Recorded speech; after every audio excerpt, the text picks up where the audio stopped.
हमारा हिंदुस्तान अमन और चैन का गहवारा है। हम अपने मुल्क के हिंदुस्तान में अल्हम्दुलिल्लाह खुश हैं और सुरक्षित हैं। नमस्कार दोस्तों, एसएस रिएक्शन के एक और रिएक्शन वीडियो में फिर से स्वागत है आप सभी का। मैं हूं ऋषभ। दोस्तों आज जो वीडियो मैं लेकर आया हूं वो है नेशन टॉक चैनल का, जो कि अनुज भाई का चैनल है। तो आज के वीडियो का जो टाइटल है वो बहुत ही बेहतरीन है, क्योंकि जो भारतीय मुसलमान हैं हमारे, इन्होंने रिप्लाई दिया है पाकिस्तानियों के प्रोपेगेंडा पर। जो पाकिस्तानी प्रोपेगेंडा फैलाया कहते हैं कि भाई भारतीय मुसलमानों को उनके हक नहीं दिए जाते हैं, भारतीय मुसलमानों को सताया जाता है, भारतीय मुसलमानों को वहां उनके राइट्स नहीं है। तो ये सारी बातें जो हैं, इन सबको सुनकर मुसलमान जो भारत के हैं उन्होंने पाकिस्तान को क्या मुंह तोड़ जवाब दिया है, तो वो आज हम इस वीडियो में देखेंगे। तो दोस्तों इस वीडियो को देखने से पहले मैं आपको बता दूं कि भाई इस वीडियो को जो ओरिजिनल लिंक है वो मैंने अपने डिस्क्रिप्शन में लगा दिया है। तो अनुज भाई जो है बहुत बेहतरीन कंटेंट क्रिएटर हैं और मैंने उनके अधिकतर वीडियो देखता हूं। आप सभी भी उनको सपोर्ट करिए, उनके चैनल को सब्सक्राइब करिए। तो चलिए दोस्तों आइए देखते हैं पहले इस वीडियो को। क्या नाम है जो? मुझे मौलाना जाहिद अली निज़ामी कहते हैं। महल्ला कटरा में एक मदरसा इस्लामी अंसारुल उलूम 75 साल पुराना इदारा, उसका मैं प्रिंसिपल हूँ। और आगे क्या पूछना चाहते हैं? पाकिस्तान के प्रधानमंत्री हैं शहबाज शरीफ, उन्होंने एक बयान दिया है कि भारत के मुसलमान सुरक्षित नहीं है, उनको पाकिस्तान चले आना चाहिए। मैं उनके इस बयान से मुत्तफिक नहीं हूँ और हमारा हिंदुस्तान अमन और चैन का गहवारा है। हम अपने मुल्क के हिंदुस्तान में अल्हम्दुलिल्लाह खुश हैं और सुरक्षित हैं। वो तो ये कह रहे हैं, वहाँ की जो जनता का इंटरव्यू देखेंगे आप देखेंगे या मैंने जो देखा है, वो लोग जो इंडियन मुस्लिम हैं उनको इंडियन मानते ही नहीं है। उनका इंडियन का मतलब होता है हिंदू। क्या कहना चाहेंगे उनसे? ऐसा नहीं है, उनके कहने से वो कोई खुदा रसूल नहीं है। उनके कहने से ये ऐसा नहीं होगा। जिसको अल्लाह उसका रसूल मुसलमान मानता वही मुसलमान है, और जो अल्लाह और रसूल के कानून पे अमल करते हैं वही मुसलमान है। जो इस्लाम के कानून को फॉलो करते हैं, उसके दायरे में रहते हैं, वो मुसलमान है। जो दायरे से अलग हो जाते हैं वो मुतशद्दिद इंसान है। नहीं, मैंने ये कहा कि पाकिस्तान के लोग जब इंडिया की बात करते हैं तो उनको लगता है कि इंडिया में सिर्फ हिंदू ही रहते हैं, मुसलमान का उनके पास जिक्र ही नहीं आता उनके मन में। उनको लगता है बहुत कम है। वो बेसिकली हम कहें वो इंडियन मुसलमान को इंडियन मानते ही नहीं है। इस पर क्या कहना चाहिए? उनकी पाकिस्तान में जितनी तादाद है उससे ज़्यादा हमारे सूबा उत्तर प्रदेश में मुसलमानों की तादाद है। वो कौन होते हैं ये राय कायम करने वाले? हम उनकी राय से मुत्तफिक नहीं हैं। वो कहते हैं कि भारत के अंदर जो मुसलमान है वो नमाज नहीं पढ़ सकता है। हालांकि हम अभी मस्जिद के सामने ही खड़े हैं और आप लोग नमाज पढ़ के निकले हैं। और उनका ये मानना है, वो लोग ये कहते हैं कि हिंदू जो है बहुत कट्टर होते हैं और सब मुसलमानों को ख़त्म कर देंगे भारत में। ऐसा नहीं है। बाज़ हिंदू जो कट्टर हैं, कट्टरवादी का काम करते हैं, उसमें चंद लोगों का मुझे नाम भी मालूम है।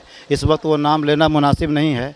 अल्हम्दुलिल्लाह अभी मैं मस्जिद से निकला हूँ और मस्जिद में मैंने ईद मिलादुन्नबी पे बहुत बेहतरीन तकरीर की है। लोगों को मैंने बताया है हिंदुस्तान अमन शांति का गहवारा है। अल्लाह पाक हमारे मुल्क हिंदुस्तान में अमन व अमान अता करे और अमन व अमान के साथ सभी लोग जीते हैं और पनपते रहते हैं। नहीं, कुछ लोग तो हर एक कंट्री में होते हैं, वो जहाँ एक ही कम्युनिटी रहती हो, चाहे वो हिंदू रहता हो चाहे मुस्लिम रहता हो। कुछ लोग तो उंगलीबाजी करने वाले तो हर कंट्री में मिल जाएंगे आपको। आपके मोहल्ले में मिल जाएंगे 2-4 लोग जो आप लोगों की बात से एग्री नहीं करते हैं या हम लोगों की बात से एग्री नहीं करते हैं।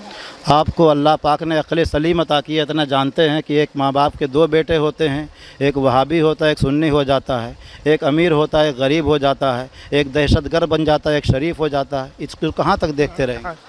क्या कहना चाहेंगे आप? जी, हज़रत ने जो कहा बिल्कुल सही कहा। और यहाँ के मुसलमान जो है आराम से रह रहे हैं, कोई दिक्कत नहीं है। और जिन्होंने इस तरह का बयान दिया है तो उनसे गुजारिश है अगर इस तरह का बयान ना दें तो ज़्यादा बेहतर है। कहीं ना कहीं पाकिस्तान के लोग भारत की जो शांति है उसको भंग करने का काम कर रहे हैं क्या? जी बिल्कुल। कैसे? इस तरह के बयान देकर। क्या नाम है भाई? अजीज़ अहमद अज्जू। क्या करते हैं? राष्ट्रीय सहारा देखते हैं प्रेस में। प्रेस में क्या मतलब, पत्रकार? जी जी जी। चलिए, पत्रकार हैं तो आप बहुत अच्छे से क्वेश्चंस का जवाब देंगे। और सुनिए, अगर आप लोग पाकिस्तान के कोई देख रहे हैं, अगर आपको डाउट लग रहा है तो आप इनका नाम सर्च कर सकते हैं। क्योंकि आप लोग एक बोलते रहते कमेंट में ना कि ये दबाव में बोल रहे हैं, झूठ बोल रहे हैं, पैसा लेके बोल रहे हैं। ठीक है, कहा ना?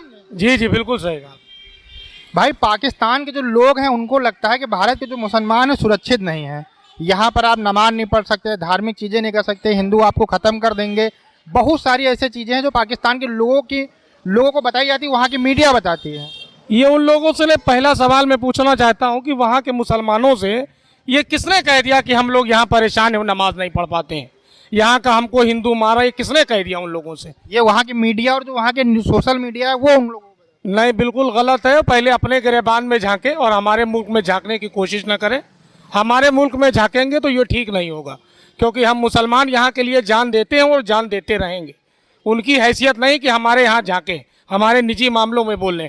हम पूर्णतया स्वतंत्र हैं और हमारे भारत में हर तरीके की आज़ादी है। ये आरोप लगाना उनको किसने हक दिया है? ये बिल्कुल गलत है, 100% गलत सवाल उन लोगों ने किया है। हम लोग हर हाल में खुश हैं यहाँ और बेहतरीन तरीके से ज़िंदगी जीते हैं। यहाँ पर कौमी यकजहती के बारे में मिसाल हिंदुस्तान की है। ये वो लोग नज़र लगाना चाहते हैं, उनकी बात नहीं चलेगी।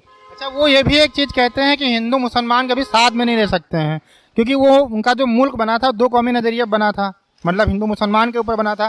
शायद वही थ्योरी साबित करने के लिए वो हमेशा भारत के ऊपर आरोप लगाते रहते हैं कि भारत में हिंदू मुसलमान साथ में नहीं रहते, यहाँ पर मुसलमानों को दबाया जाता है। नहीं, एकदम गलत बात है। हमारे यहाँ देखिए भारत का संविधान है, हम लोग आपस में रहते हैं मिलजुल कर, गंगा जमुनी तहजीब के दायरे में हम लोग जीते हैं। उनसे हमारे देश से कोई लेना देना नहीं और हमारे मुल्क को उनको बात भी नहीं करनी चाहिए। अच्छा, आप चाइना के बारे में कुछ जानते हैं कि वहाँ के जो मुसलमान हैं किस कंडीशन में रहते हैं? वो आप हमारे मुल्क की हम जानते हैं कि हम लोग बादशाह की तरह जिंदगी गुजारते हैं। अच्छा, हम यहाँ की सरकार और सबको धन्यवाद। और हिंदू हमारा भाई है, वो हमको कांधा देता है और कब्रिस्तान भी साथ में लेके जाता है। मैं ऐसे लोगों को कतई नहीं छोड़ सकता। तो दोस्तों ये रही वीडियो, और क्या भाई जबरदस्त रिप्लाई दिया है भारतीय मुसलमानों ने पाकिस्तान के लोगों को। और ये बात दोस्तों बहुत क्लियर करना बहुत जरूरी था, जो धीमान भाई ने क्लियर किया कि भाई जब ये वीडियोस टेलीकास्ट होते हैं दुनिया तक मुसलमानों तक जाते हैं, तो पाकिस्तान के सिर्फ मुसलमान ऐसा बोलते हैं कि भाई कनपट्टी पे बंदूक रखी गई है, पैसा ही दिए गए हैं, ये मुस्लिम नहीं हो सकता, ये हिंदू है जो मुस्लिम बने नाटक करके इस तरीके से वीडियो में पैसे देके आया है। तो इन सारी चीजों को भाई पाकिस्तान के लोग इस तरीके से सवाल उठाते हैं। तो भाई मेरा कहना यही है कि आप अपने अंदर पहले झांकिए कि आप लोग कैसे हैं, फिर दूसरे पे आप उंगली उठाइए, वो भी तब जब आपको पूरी तरीके से यकीन हो। ऐसे हवाई बातें नहीं करी जाती हैं। और दूसरी तरफ अगर बात करें भाई हिंदू मुसलमान की, तो आप कहीं और की नहीं, आप एग्जाम्पल लीजिए इस वीडियो की जो आपने मेरे साथ देखी है। तो आप देखिए कि भाई एक ही फ्रेम में एक हिंदू है, एक मुसलमान है। तो भारत का जो संविधान है इन दोनों को बराबर का अधिकार देता है, ना किसी को कम ना किसी को ज्यादा। और दूसरी तरफ अगर पाकिस्तान में देखें तो भाई पाकिस्तान में जिस तरीके हिंदू हैं उनको अधिकार नहीं दिए जाते हैं। जैसे मैं एग्जांपल में बता दूं कि भाई पाकिस्तान का जो हिंदू है वो ना तो पीएम बन सकता है, ना ही जो है किसी सेना का बड़ा अधिकारी बन सकता है, ना चीफ बन सकता है, ना ही पुलिस का कोई चीफ बन सकता है। तो आप समझिए ये स्थिति है वहां के हिंदुओं की। और दूसरी तरफ आप बात कर लीजिए भारत के मुसलमानों की, तो ये सभी अधिकार उनको दिए जाते हैं। यहाँ भारत का मुसलमान पीएम भी बनता है, यहाँ भारत का मुसलमान सीएम भी बनता है, यहाँ भारत का मुसलमान सभी आर्मी चीफ का हेड भी बनता है, यहाँ भारत का मुसलमान इलेक्शन कमीशन में भी हेड बनता है। तो आप समझिए कि यहाँ सभी के धर्म को बराबर अधिकार दिए गए हैं। ये होता है एक राष्ट्र, ना कि आप जैसे जो अपने यहाँ माइनॉरिटीज को इस तरीके से उनके हकों से छीनते हैं, उनके हकों से दूर रखते हैं। और यही अंतर मैं अपनी अधिकतर वीडियो में जब कोई बात आती है भारत के मुसलमानों और पाकिस्तान के हिंदुओं की, तो मैं अक्सर यही चीजें उठाता हूं और यही बात मैं बताता हूं कि क्या अंतर है भारत के मुसलमान और पाकिस्तान के हिंदुओं के बीच में, उनको जो उनके राइट्स दिए जाते हैं उनके दोनों के बीच में क्या डिफरेंस है। और भारत के मुसलमान से लेकर भारत में जितने भी धर्म हैं सभी मिलजुल कर रहते हैं, सभी एक साथ काम करते हैं, सभी व्यापार करते हैं भरोसे के साथ, क्योंकि व्यापार में भरोसा होना बहुत जरूरी है, आप सभी को पता है। तो उसी तरीके भाई हिंदू मुसलमान पे भरोसा करता है, मुसलमान हिंदुओं पे भरोसा करते हैं, बराबर इस तरीके से व्यापार चलता है और एक देश चलता है। और न जाने कितने भाई पाकिस्तानी आए हैं और भारत की हकीकत देखी है, जमीनी हालात देखे हैं कि क्या है हिंदू मुसलमानों के बीच में, कितना प्रेम है, और वापस जाके पाकिस्तान गए हैं और बड़े बड़े पॉडकास्ट चैनल में अपने चीजें बताई हैं, अपने जो एक्सपीरियंस रहा है यहाँ वो सारी चीजें बताई हैं। हिंदू मुसलमान के बारे में भी बताया कि भाई किस तरीके से आपस में प्रेम मोहब्बत के साथ दोनों धर्म के लोग एक ही देश में रहते हैं, एक ही छत के नीचे रहते हैं। तो ये है भारत। तो आप भारत को आप जान ही नहीं सकते आप जब तक आपका दिल साफ नहीं होगा, क्योंकि भारत किसी के दिमाग से समझा नहीं जा सकता। भारत को समझने के लिए दिल की जरूरत होती है, जो कि मुझे लगता है कि भाई पाकिस्तान के मुसलमानों के अंदर नहीं है। वो सिर्फ भारत के मुसलमान ही महसूस कर सकते हैं, भारत के हिंदू, भारत के बाकी धर्म के लोग, भारत के लोग ही महसूस कर सकते हैं। तो दोस्तों इसी के साथ ये वीडियो करता हूँ खत्म, और मिलते हैं किसी नए रिएक्शन वीडियो में। तब तक के लिए आप मुझे दीजिए इजाजत। मैं हूँ आपका दोस्त ऋषभ। नमस्कार, जय हिंद।